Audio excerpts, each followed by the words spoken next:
Long ago, in the quiet village of Odoiaba, lived a young woman named Abeni. She was beautiful, skin smooth like polished bronze, eyes as bright as the morning star, and hair that fell in thick black braids. Men came from far and near with gifts of yams, goats, and palm wine, asking for her hand in marriage. But strangely, every suitor who tried to marry Abeni either fell sick, disappeared, or suddenly lost interest. The elders whispered, "This is not ordinary. Something follows this girl."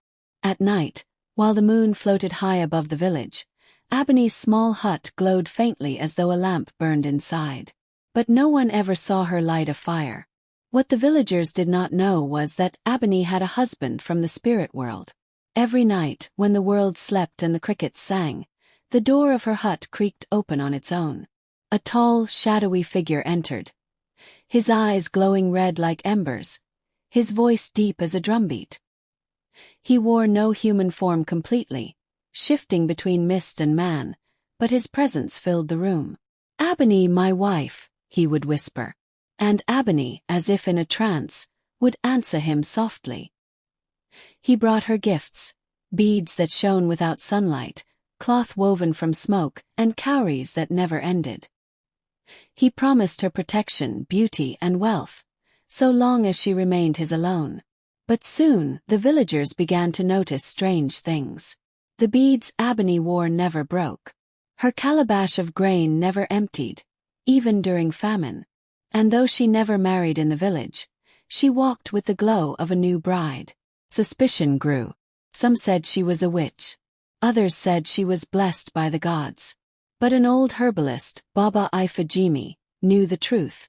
One night, he gathered brave young men and followed the sound of Abeni's midnight chants. Hiding in the shadows, they saw her dancing with a being that was not flesh but spirit, his form flickering like firelight.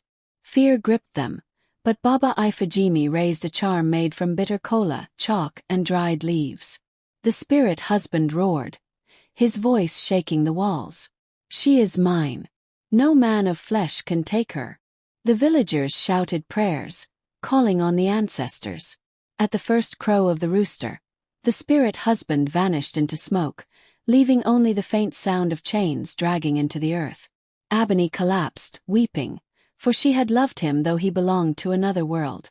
The elders cleansed her with herbs, and from that day, no spirit dared to claim her again. But she never married, and the story of the spirit husband who visited at night became a warning in Odoiaba. Parents told their daughters, "Be careful of gifts that come too easily, and of voices that call in the dark. Not every husband belongs to this world."